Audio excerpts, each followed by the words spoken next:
Boa noite a todos, mais uma vez. Sejam muito bem-vindos ao nosso evento da Ect Investimentos. Para quem não me conhece, meu nome é Diogo Pessoa, sou sócio da Ect. É um prazer enorme para mim, para toda a empresa, estar aqui com cada um de vocês hoje. Nosso evento de hoje é sobre planejamento patrimonial e reforma tributária. Tema super importante, principalmente nesse momento de possíveis mudanças, né?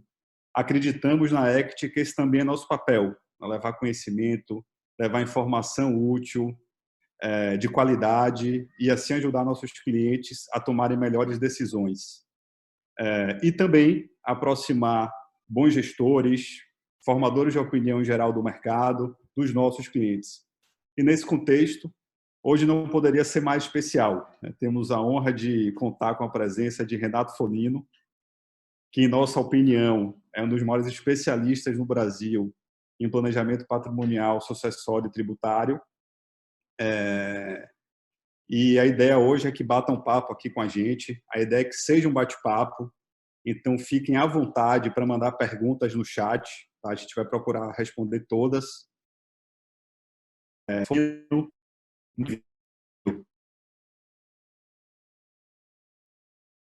Oi, Diogo, falhou aí sua última frase, desculpa. Não, dei boas-vindas. Super bem-vindo. Legal, obrigado, não tinha escutado. Obrigado pela presença.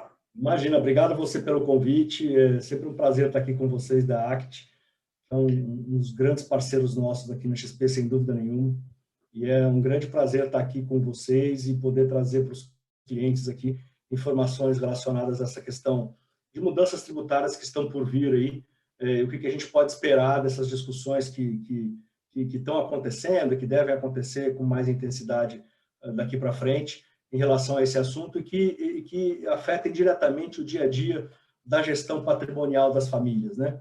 Eu acho que essa questão da reforma tributária é uma questão muito ampla, tem muitos assuntos para serem discutidos, sem dúvida nenhuma você tem talvez coisas que estão mais no radar do governo, que envolve diretamente a questão tributária das empresas, propriamente dita, mas também tem algumas coisas ali acessórias que a gente precisa prestar um pouco de atenção e que sem dúvida nenhuma, interferem no dia a dia da gestão do patrimônio dos nossos clientes, das famílias que a gente atende. Então, a gente vai tentar concentrar um pouco nesses temas aqui, para trazer algumas informações. E, como você disse, é um bate-papo. Fiquem super à vontade para interromper, para perguntar, mandar pergunta aqui pelo chat ou pelo WhatsApp para o Diogo, ele me pergunta aqui, a gente vai conversando, e a ideia é essa mesmo, né? É poder fazer uma coisa muito leve aqui, e poder esclarecer dúvidas que vocês têm em relação a esses assuntos todos.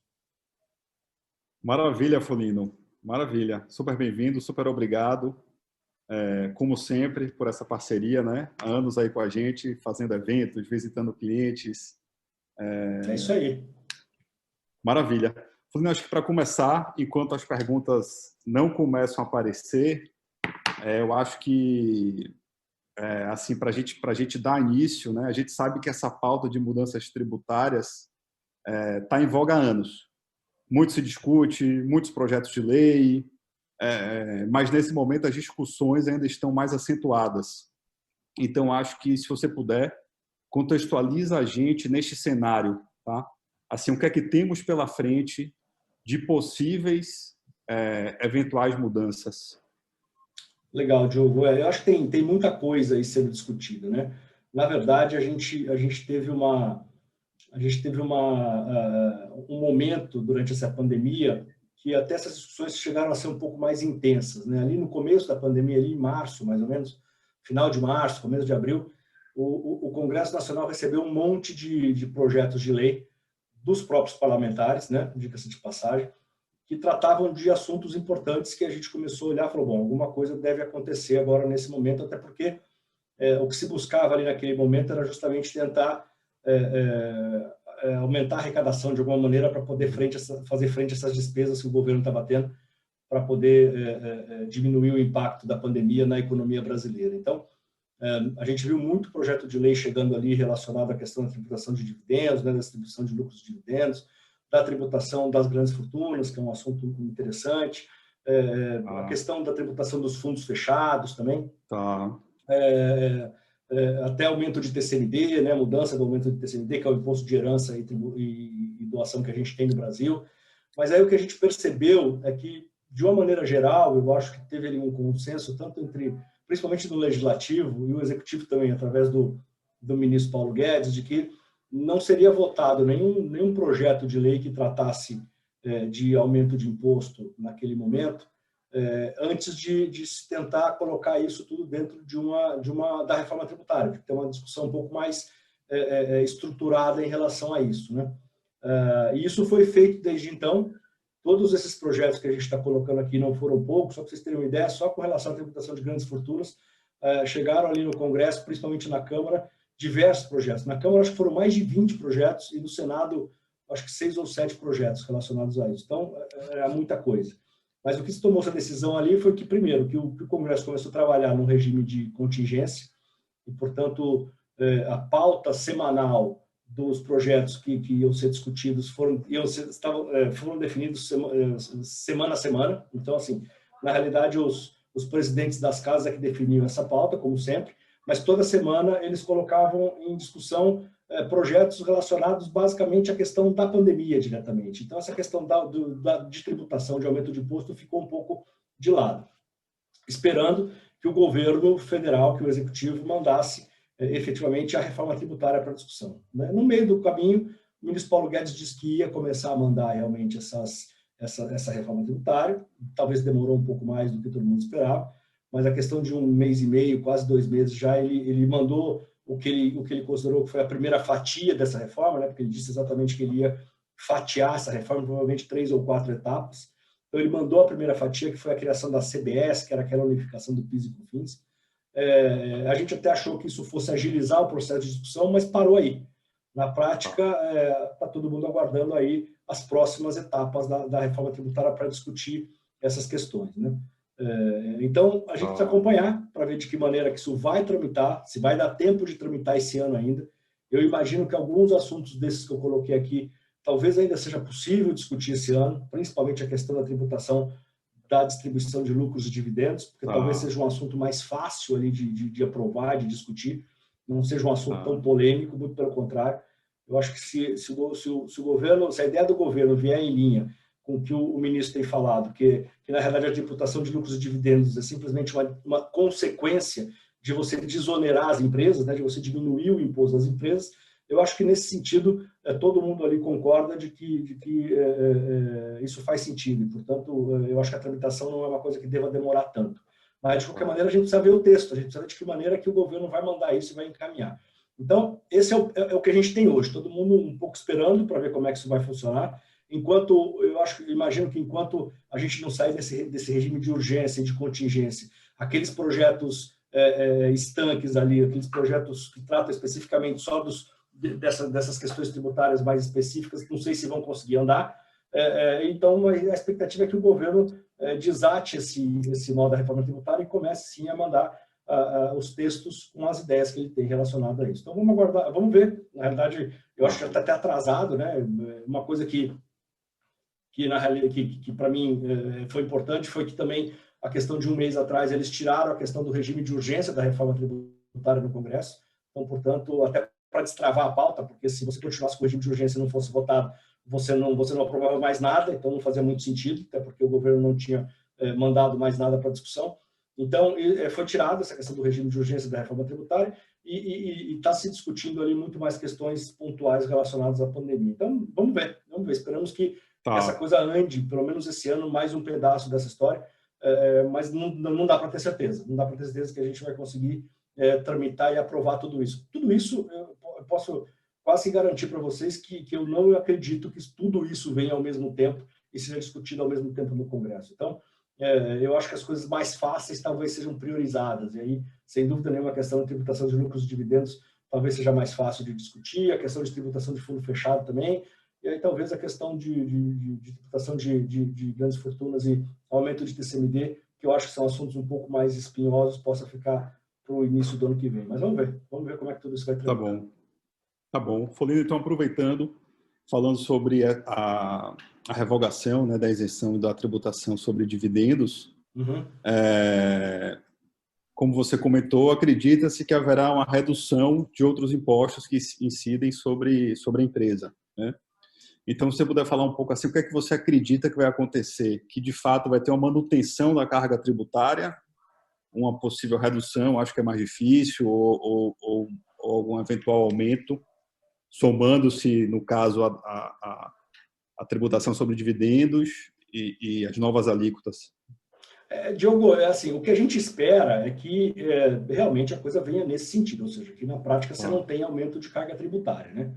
O que a gente espera é que você consiga diminuir o imposto das empresas e aí sim tributar o dividendo para compensar essa diminuição. Ou seja, na prática, o aumento de carga tributária não existiria, porque o próprio ministro deixou claro que ele gostaria que a tributação do imposto de renda das empresas, da pessoa jurídica do Brasil, fosse na casa dos 20%, porque basicamente é a alíquota que as principais economias do mundo cobram das suas empresas. Né?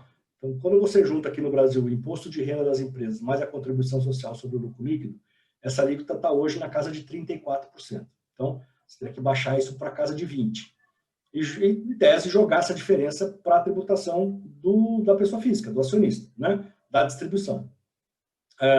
Que compensaria, porque na prática, o que a gente tem escutado é que talvez essa tributação fique aí na casa dos 15%. Então, faz sentido, você poderia mexer com isso. Agora, tem algumas questões aí que ainda não foram levantadas em relação a esse assunto, que são grandes pontos de interrogação.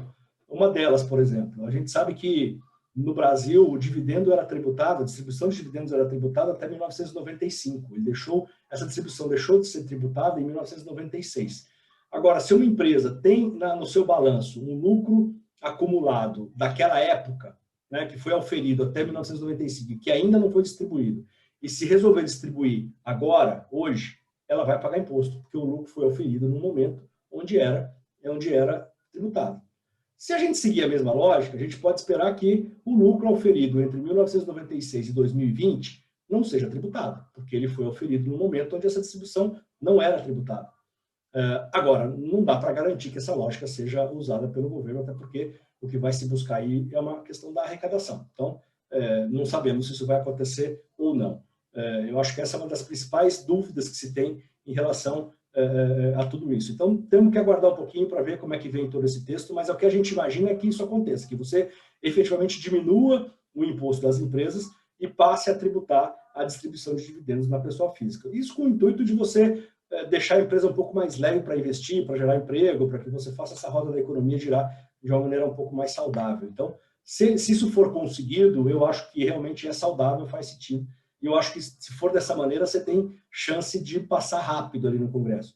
Agora, simplesmente vier uma alíquota de aumento só tributando a distribuição sem mexer no imposto das empresas, eu acho que aí vai ser um pouco mais difícil que isso passe de uma maneira mais suave. Eu acho que a discussão vai ser mais intensa. Perfeito. Ótimo. Ótimo contexto. Maravilha. Passando para a questão da majoração da alíquota de TCMD, pela legislação atual, né, cada estado institui a sua alíquota até o percentual de 8%. E existem projetos, a gente já conversou um pouco sobre isso, propondo um aumento desse limite. Se eu não me engano, até 20%. Mas fique à vontade para corrigir. Se você puder falar um pouco desses projetos, e aí eu acho que a gente podia passar um pouco também para a questão, assim, na ótica do investidor, se já vale a pena começar a pensar em outras formas de doação em vida, outras formas de sucessão. Legal, vamos falar assim. Acho legal, esse assunto é bastante importante. Eu acho que é isso que você bem colocou aqui. O ITCMD, ele é um imposto que incide sobre qualquer transmissão que você faça no Brasil por herança ou por doação, né? Transmissão patrimonial.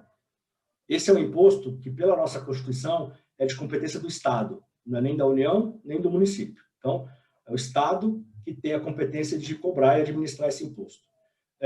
Ele usa como base as regras de uma lei federal que regulamentou esse imposto no Brasil, uma lei do Senado Federal, lá da década de 90, final da década de 90, começo dos anos 2000, que regulamentou a cobrança desse imposto. Então, dentro das regras dessa lei federal, o Estado ele tem autonomia para dizer como é que ele vai cobrar esse imposto dos seus contribuintes. Uma das coisas é a questão da alíquota, como você bem colocou. Por essa lei federal, a alíquota máxima desse imposto no Brasil não pode ser maior que 8%. Tá? Então, até 8%, cada Estado pode definir. Se ele não quiser cobrar nada, se for 0, é 0. se for 1, 2, 3, meio, 1,5, 5,5, quanto quiser, de 0 a 8, ele pode definir a alíquota que ele quiser cobrar. Inclusive, ele pode cobrar isso escalonado, ele pode dividir herança e doação para ter tributações diferentes. Então, alguns estados já têm isso. Se não me engano, são 10 estados brasileiros hoje que têm essa alíquota máxima já na casa dos 8%. Então, para que você altere essas coisas dentro do que a lei federal estipulou, você não precisa ir para Brasília, você resolve dentro do estado, né? Ou você tem um projeto de lei mandado pelos próprios parlamentares estaduais, ali na Assembleia Legislativa, para discutir isso, ou um projeto de lei mandado pelo Executivo Estadual para ser discutido na Assembleia Legislativa. Então, tudo fica dentro do Estado para resolver o que vai ser, o que vai alterar ou não. Para que você tenha uma alteração, como você citou aqui, para 20%, por exemplo, Diogo, o que você precisa fazer é alterar a lei federal, porque aí você estaria indo contra o que diz essa lei federal, que a alíquota máxima é 8%. Na verdade, a gente até tem duas iniciativas antigas, ali de 2015, ainda na época do governo da Dilma, que tratam um pouco dessa questão de alteração desta lei federal. Tá? A primeira, na realidade, não é nem relacionada a essa lei federal, é relacionada um pouco mais em cima. É uma iniciativa da própria União, né, do governo federal, pedindo para alterar a nossa Constituição, ou seja, uma PEC, uma proposta de emenda constitucional, pedindo para alterar a nossa Constituição, permitindo que a União também cobre imposto sobre herança e doação no Brasil. Também, não é excludente, é complementar. Nessa PEC, o que está dizendo ali é que esse imposto federal sobre herança e doação não poderia ter uma alíquota maior do que a maior alíquota de imposto de renda de pessoa física vigente no Brasil na época da aprovação da lei, que hoje é 27,5%. Então, portanto, a gente poderia ter um imposto federal de herança e doação no Brasil de 27,5%. Isso é uma coisa.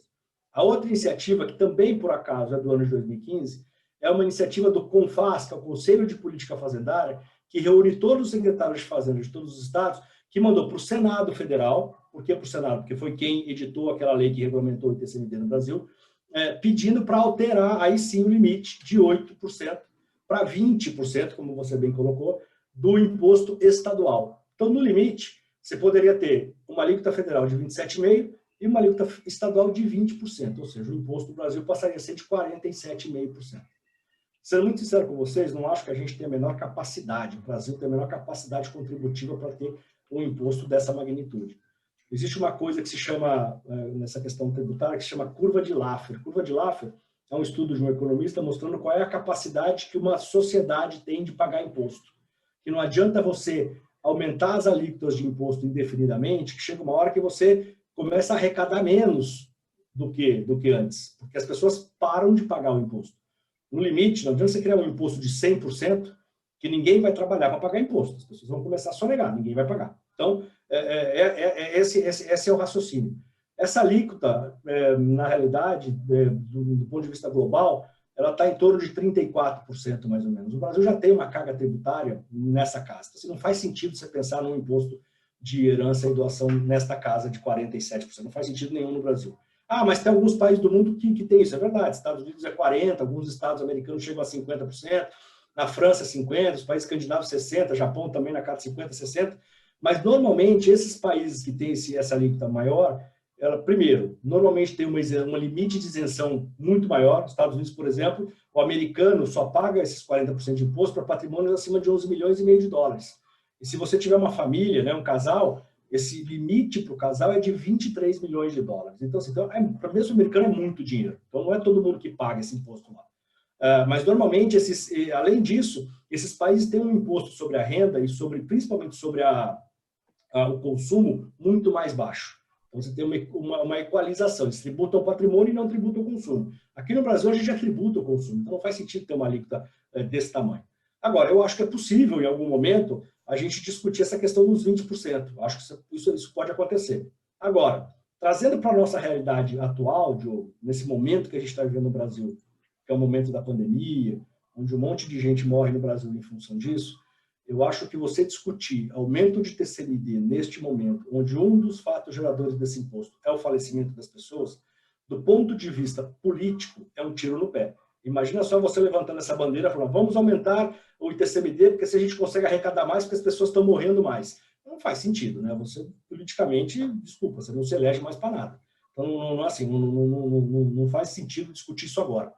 Então, por isso que eu acho que essa questão do aumento do ITCMD fique talvez para o ano que vem, a hora que essa questão da pandemia der uma arrefecida, que a gente consiga colocar a cabeça para fora da água aí, e aí discutir isso de uma outra maneira num outro momento, tá?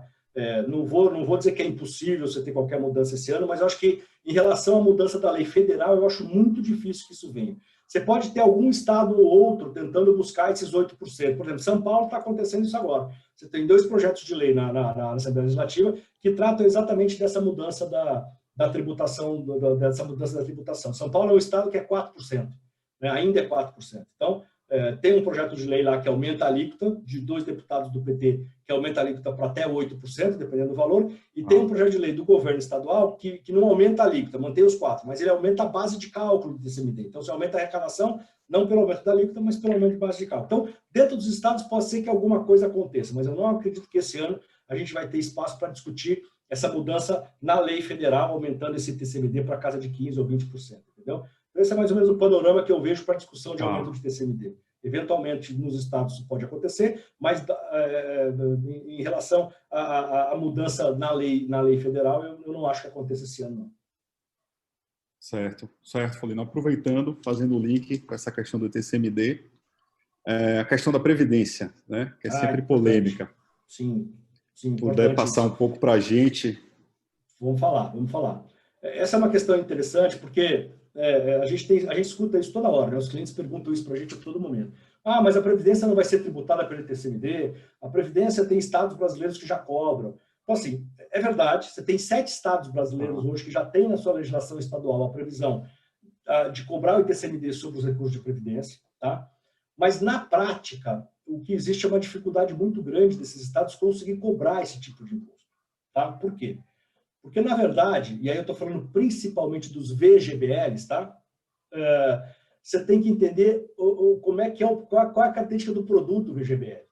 Ainda que a gente até entenda, e a gente fala abaixo isso, de que o VGBL ele mais parece um investimento, né? Um produto de investimento padrão, na realidade ele é um seguro, né? Ele tem todo um caráter securitário por trás. E claramente na nossa legislação, o seguro é isento de TCMD. Portanto, o que os contribuintes têm questionado judicialmente é justamente esse caráter securitário do VGBL que não deveria incidir em TCMD. E os tribunais desses estados têm acatado essa tese dos advogados e têm dado ganho de causa aos contribuintes, assim, maciçamente. Então, por isso que eu falo, mesmo estando na lei estadual, é muito difícil hoje que os estados consigam cobrar isso dos seus contribuintes, tá?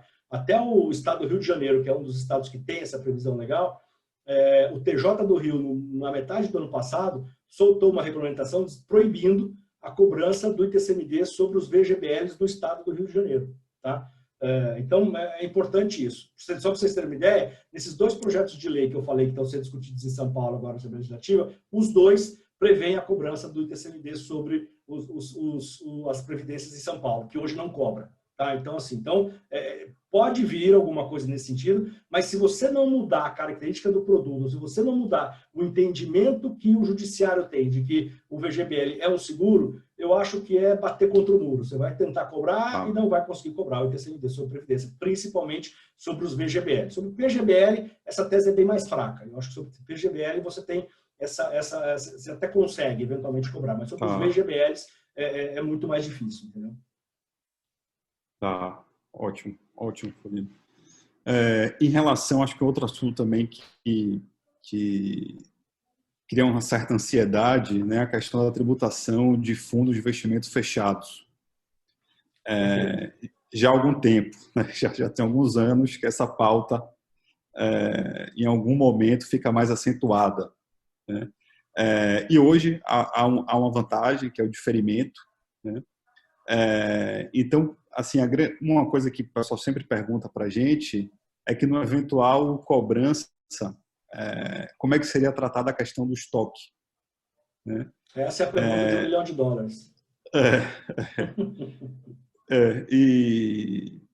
E assim, e se a legislação, se a alteração valeria apenas para novas cotas em fundos fechados, né? Pois é, essa é a grande discussão.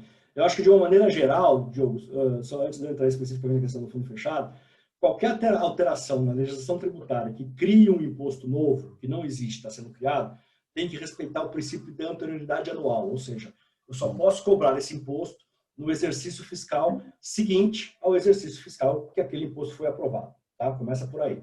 Se eu aumentar a alíquota de um imposto que já existe, eu tenho que respeitar a anterioridade nonagesimal, ou seja, eu tenho que esperar pelo menos 90 dias entre a aprovação da nova lei e a cobrança com essa nova alíquota. Então, você sempre tem um prazo aí para que as coisas possam ser arrumadas se necessário. Tá? Então, é importante colocar isso. Então, assim, nós já estamos em setembro, qualquer imposto ou aumento de alíquota que se aprove no Brasil, só vai valer a partir do ano que vem. Esse ano você não consegue cobrar nada. Tá? Então, é importante colocar isso. Tá? E especificamente, agora entrando na questão do fundo fechado, na realidade, esse é um assunto até mais fresco na nossa cabeça, porque a gente já discutiu esse assunto pelo menos 2 vezes nos últimos 3 anos. Né? A gente teve uma medida provisória, ali no final de 2007, a medida provisória 806, que tratava exatamente desse assunto. Né? Que tentava, basicamente, assim, só para simplificar o raciocínio, ela instituiu come-cotas para os fundos fechados também, ou seja, ia tributar o fundo fechado do mesmo jeito que você tributa os fundos abertos, todo maio e novembro, e até aquela antecipação de imposto. Né? Como o Diogo bem colocou, o fundo fechado tem o benefício hoje do diferimento tributário, ou seja, você só paga imposto no momento que você fizer algum resgate, ou, tecnicamente, se chama amortização, mas que é basicamente a mesma coisa. Né? Então, se você não fizer nenhum resgate ou amortização no fundo fechado, você não vai tributar. Vai ficar 1, 2, 5, 10, 15, 20 anos com esse recurso investido dentro do fundo e você não paga imposto. Ele fica sendo reinvestido e você vai reinvestindo aquele imposto que não foi pago, o que é muito bom. Né? Então, a ideia era lá em 2017 criar o come-cotas para o fundo fechado, assim como tem o fundo aberto. Né? Na realidade, essa medida, a gente sabe que a medida provisória, apesar dela ela passa a valer na data da sua edição, ela precisa virar lei no prazo de 120 dias, senão ela perde a validade. Né?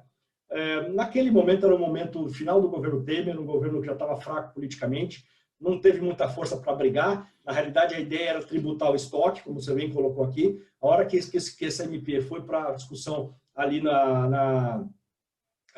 nas comissões, o relator desse projeto tirou essa história do estoque, então ele considerou que, se fosse aprovado, só tributaria os ganhos oferidos a partir do 1º de janeiro, seguinte à aprovação da lei. Aí, para efeito de arrecadação, não ia valer muita coisa, o governo também não brigou mais e isso acabou caducando e perdeu a validade, isso não passou. A gente voltou com esse assunto no final do ano passado, no final de 2019, com a MP 898, que na realidade discutia um outro assunto. A MP 898 tratava daquela história do 13º para o Bolsa Família. No final de 2019, o governo federal deu o 13º para o Bolsa Família, mas só para o ano de 2019.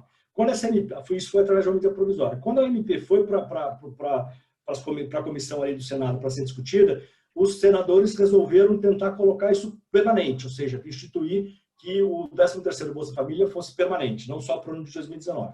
E a justificativa do governo falou, não tem dinheiro para isso. Falou, não, mas o dinheiro virá da tributação dos fundos fechados. E aí o Randolfo Rodrigues, que era o relator dessa matéria, colocou no seu relatório que a ideia era a mesma, era criar o come-cotas para o fundo fechado para poder ser a fonte de dinheiro para o pagamento desse benefício. Essa MP até avançou um pouco mais. O relatório do Randolfo chegou a ser aprovado na comissão, estava pronto para ir a plenário para votação. Quando veio a pandemia, tudo mudou, parou tudo, e aí ela caducou no dia 24 de março, uma coisa assim, 28 de março, acho 24 de março. Ela perdeu a validade do mesmo jeito e esse assunto continua igual. Eu acredito que esse é um assunto que volte a ser discutido em algum momento, tá? A gente colocar numa ordem, assim, talvez o lucro de dividendos venha primeiro e logo depois possa vir a questão do fundo fechado. Mas não acho que ele venha sozinho. Eu acho que ele pode vir com uma discussão um pouco mais ampla do mercado financeiro, discutindo inclusive a questão das isenções, né? LCIs, LCAs, CRIs, CRAs, debênture incentivada, fundo imobiliário, todos esses isentos que a gente tem no mercado, se faz sentido ou não manter essas isenções, eu acho que isso pode vir a discussão. E acho também que a hora que a gente for discutir a possibilidade de você acabar com o benefício do diferimento fiscal através do fundo fechado, o que venha para a mesa para discussão é a possibilidade que você tem de diferir imposto usando as companhias offshore. São assuntos diferentes, Diogo, mas que tratam do mesmo assunto. Essa é a pergunta que sempre surge. Eu não acho que você vá discutir a questão de acabar com o benefício do diferimento fiscal para o fundo fechado e deixar a porta aberta lá fora para você continuar diferindo imposto através da companhia offshore, ou seja, todo mundo vai mandar dinheiro para fora. Então, acho que eles vão também mexer nisso em algum momento, quando essa discussão do fundo fechado vai vir. Se vai dar tempo de discutir isso esse ano ainda, não sei, é uma incógnita. Eu acho que a não ser que o governo resolva mandar um monte de coisa ao mesmo tempo que o ano está acabando, eu acho que talvez esse assunto não consiga ser discutido esse ano, isso fica para o ano que vem.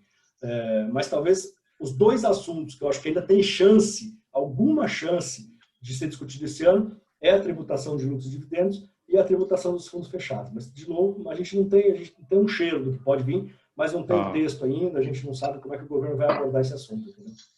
Tá bom, Folena. Então, só para colocar em perspectiva, você acredita que seria uma discussão em paralelo, né? Uma discussão tanto a tributação dos fundos fechados, com cotas, junto com a tributação também, alguma coisa tipo anual das companhias offshore.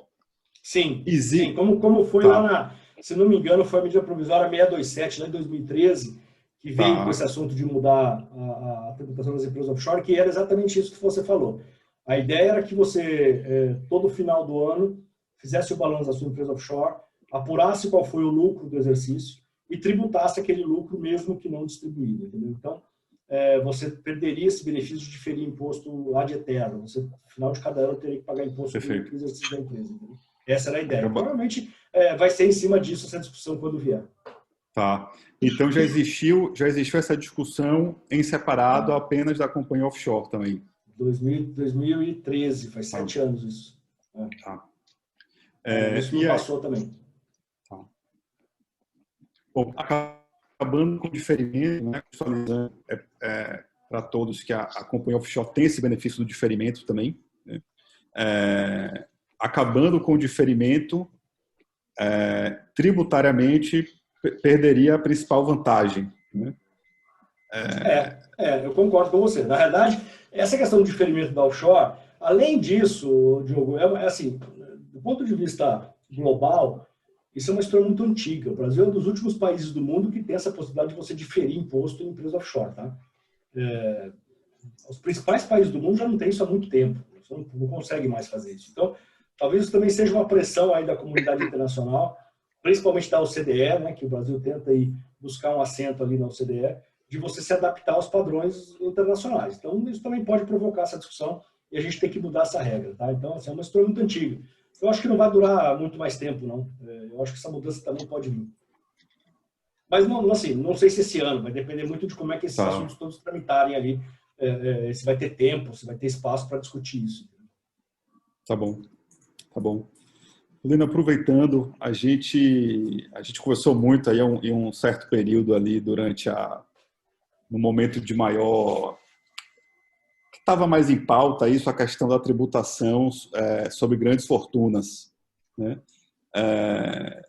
3, 4 meses atrás isso ficou mais evidente, ficou mais forte ali, justamente com uma forma, como você comentou, de arrecadação para gastos com a pandemia, né? Você poderia falar um pouco mais sobre isso? Como é que está? Se ainda existe essa possibilidade? Quais são os projetos que estão em tramitação ou que podem vir a aparecer? E como é que seria essa base de cálculo, claro, dos principais projetos? Vamos lá. Na realidade, Diogo, esse é um assunto que para mim é muito mais complexo, tá? É um assunto muito mais polêmico. Não é por acaso que esse imposto existe no Brasil há 32 anos e nunca conseguiu ser regulamentado. Porque isso está previsto na nossa Constituição, esse imposto vai precisar regulamentar e essa lei de regulamentação nunca saiu. Se a gente estivesse falando sobre esse assunto ali em dezembro, janeiro, eu ia falar para vocês, esquece, isso nunca vai passar no Brasil. Hoje, eu não acho que é impossível, mas continuo achando que a chance de passar ainda é pequena. É um imposto que os países do mundo que já tinham esse tipo de imposto foram acabando ao longo do tempo. Eu acho que hoje no mundo só 2 ou 3 países têm esse tipo de tributação, porque eles perceberam que nem sempre esse imposto era um imposto eficiente do ponto de vista de arrecadação. Muitas vezes você gastava mais dinheiro para controlar e cobrar esse imposto do que a própria arrecadação em si. Então não faz sentido você gastar dinheiro para cobrar imposto. Não faz sentido nenhum. Então eles foram terminando com isso e isso foi acabando. Agora, a gente está passando por um momento diferente, né? Onde a gente precisa realmente arrecadar. para poder pagar essa conta que a gente criou aí ao longo da pandemia. A gente também tem todo um movimento, que não é do Brasil, um movimento internacional de uma maior distribuição da riqueza. Tem um movimento, inclusive nos Estados Unidos, que chama Tribute-me. São os bilionários americanos dizendo para o Estado, pode me tributar que eu quero pagar mais imposto para devolver para a sociedade um pedaço dessa minha riqueza que eu amealhei ao longo do tempo. Então, a gente não sabe com que força isso vai andar. Do ponto de vista técnico, é um assunto complexo, tá? Não é um assunto fácil de passar.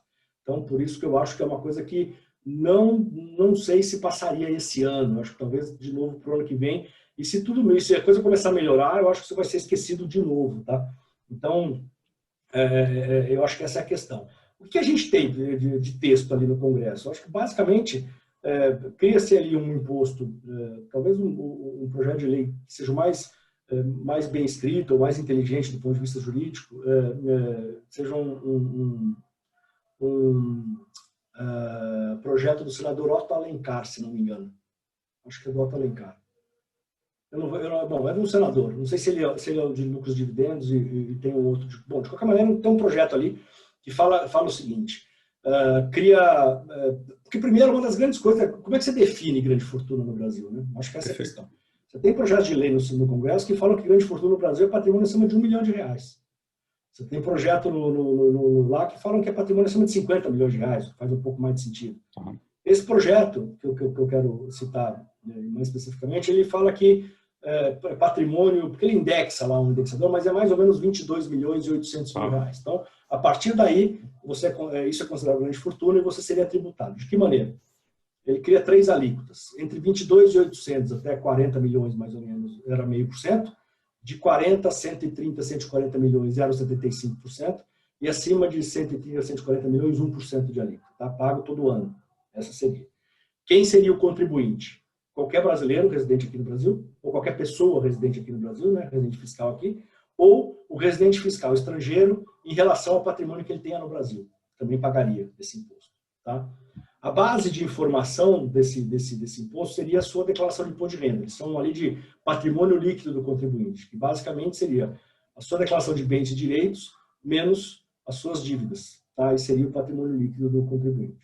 Então, esse seria a base de cálculo, seria a base de informação. E ele define ali algumas coisas que seria a base de cálculo.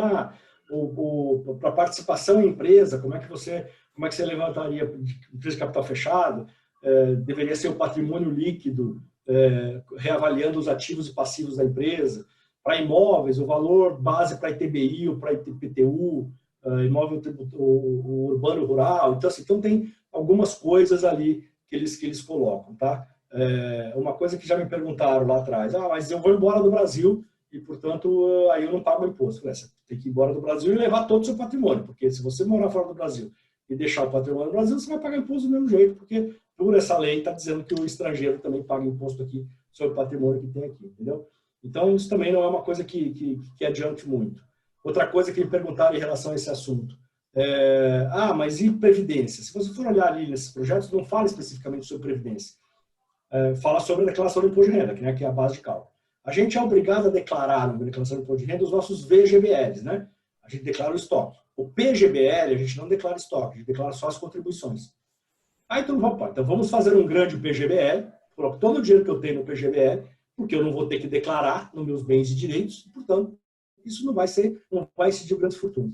Aí você começa a pensar direito, você fala, bom, peraí, vamos pensar um pouco. PGBL, o imposto que incide é sobre tudo, né? Principal, inclusive, não é só sobre renda.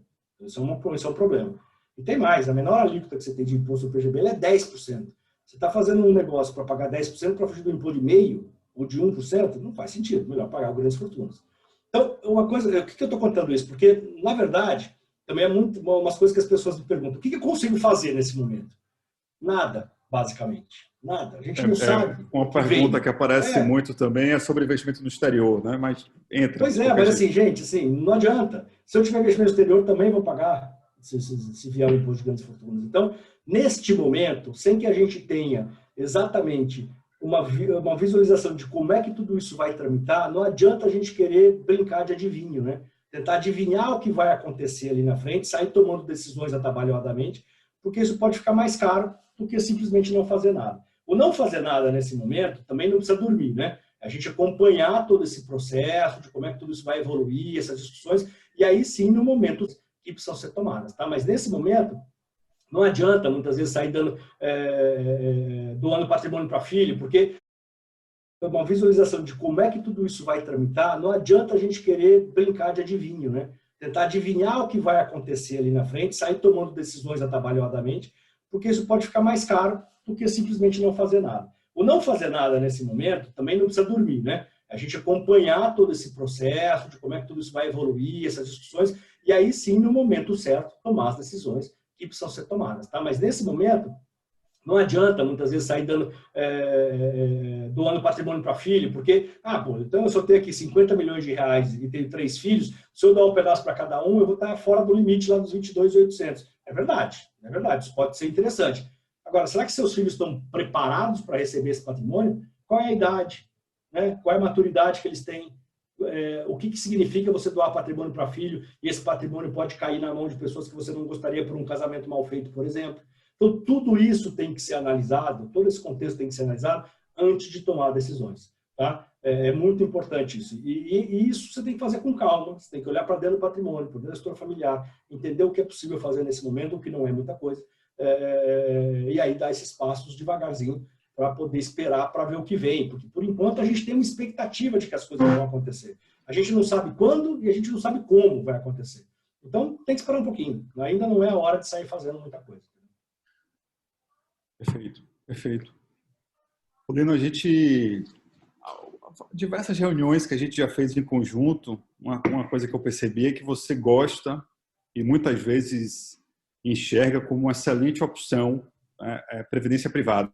Uhum. E é justamente um assunto que a gente gosta muito aqui na ACT, né? Por todas as vantagens que existem, por ser um bom investimento, hoje existem bons produtos de previdência que rendem bem em todas as categorias, né? Conservadoras, moderadas, hoje até agressivas, né? Já que a SUSEP fez mudanças na legislação que aumentou o leque de produtos e gestoras com boas previdências, tanto por questão da parte de sucessão, inclusive que tem muito patriarca ali que tem uma certa dificuldade em fazer a doação em vida, então a Previdência resolve isso, porque continua de fato ali com a propriedade, né, do recurso.